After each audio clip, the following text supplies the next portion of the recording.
I didn't do, and I am not sorry for the things I did do. And accept your error.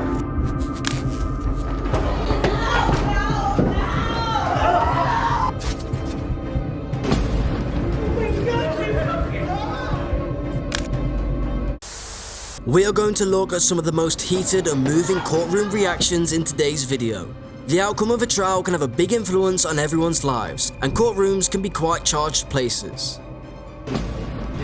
We'll look at some of the most moving moments from trials around the world, from happy tears to angry outbursts. Now, let's get started. Yes, he stabbed me. Number 1. Ronnie O'Neal. Family members of a mother and daughter who were brutally murdered in 2018 were present in the courtroom when the killer received 3 consecutive life sentences from the judge.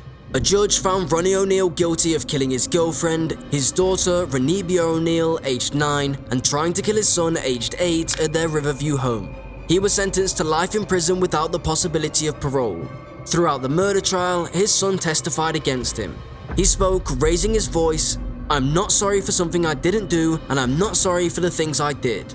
The judge then spoke after Ronnie O'Neal stated he wasn't sorry for the killings of his girlfriend and his daughter, a 9-year-old with special needs, during a sentencing hearing. The worst case she's ever seen, according to Judge Michelle Cisco. 19 years I've been doing this job. I've seen human beings killed at the hands of others in every way imaginable. This is the worst case I've ever seen. This is the worst case I've ever seen. Judge Michelle Cisco added, "For the rest of my life, I'll be haunted by what I saw as far as the evidence and just the abject cruelty of it all." The judge was horrified. She told him, "The pain and suffering that she suffered that night at your hands, absolutely unspeakable. And at the moment, that first time you struck her with that hatchet," and little Ronnie testified that all he could see was tears coming out of his sister's face. At that moment, that child knew. She knew she was being betrayed in the cruelest, most tragic and sorrowful way that a child could ever be betrayed. She was being betrayed by her parent, the one person that should be there to protect their children and love them and keep them from harm. And that's what the last thing that child felt before she passed from this earth, was your utter cruel betrayal to her. She was being betrayed by her parent, the one person that should be there to protect their children and love them and keep them from harm. The judge became visibly emotional as she described in detail the moment of the little girl's death. She gave him 3 consecutive life sentences without the possibility of parole for attempted murder, aggravated child abuse, arson, and resisting arrest. She also gave him a minimum obligatory life term. Throughout the sentencing, he was standing restless with his head stooped low, avoiding eye contact with the judge and showing no particular emotion, but his face looked flushed, evident of emotions he held back inside. Number 2. Tyrone Johnson. In November 2021, Tyrone Johnson was found guilty of killing Stephanie Willis and her son Ricky, who was just 10 years old. She sentenced him to 3 consecutive life terms in prison without the chance of release for attempted murder, severe child abuse, setting a fire, and resisting arrest. She also sentenced him to a minimum mandatory term of life. "I'm truly remorseful and deeply sorry. I can't ever offer an apology enough to change any of this." Johnson apologized to his family and described what happened after the murders for the following 30 minutes. "I am truly remorseful and deeply sorry. The state knowing nothing about me." That evening, Johnson was inconsolable as he told investigators that he felt attacked by Stephanie and had no choice but to shoot her. Johnson claimed that Ricky got caught in the crossfire as he ran into the master bedroom. Johnson attempted to place the blame elsewhere, claiming that a corrupt court system was to blame for the death penalty hanging over him. Christopher Sabella, a judge in Tampa, got the final say. "Suffice to say that a precious child is dead. The murder was heinous and atrocious and cruel. For those acts, I sentence you to death," Sabella announced his decision.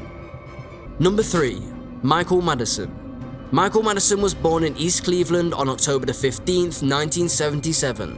His mother was Diane Madison and his father was John Baldwin, but he denied being the father and was never part of his life. Michael was severely belt-beaten by one of Diane's boyfriends, who also left him with hearing loss in one ear and required hospitalization. Child Services finally removed Michael when social workers reported that he also had suffered abrasions, contusions, and swelling on his penis. Nevertheless, they only removed him from one awful scenario before giving him to his grandmother, a former addict and a prostitute who abused him more. This pushed him to develop a hatred of women, and he lashed out at any type of female authority. As an adult, he told one girlfriend that he hated the female species. Michael Madison, a convicted drug dealer, took an 18-year-old lady down a street in East Cleveland in October 2001, flung her behind a home, and then got ready to rape her. Records indicate that Madison fled after police reached the spot a short while after. Later, police detained him. When he was released from prison, he moved in with his mother and lived with her for some time. When Madison's garage was searched by police after they were alerted to reports of a foul smell on July 19, 2013, they found a body lying inside that was starting to decompose.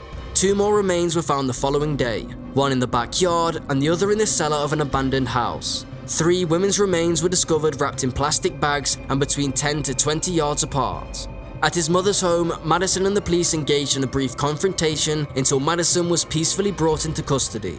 Madison, by the time he was 35, was a convicted sex offender and was charged with aggravated murder and kidnapping.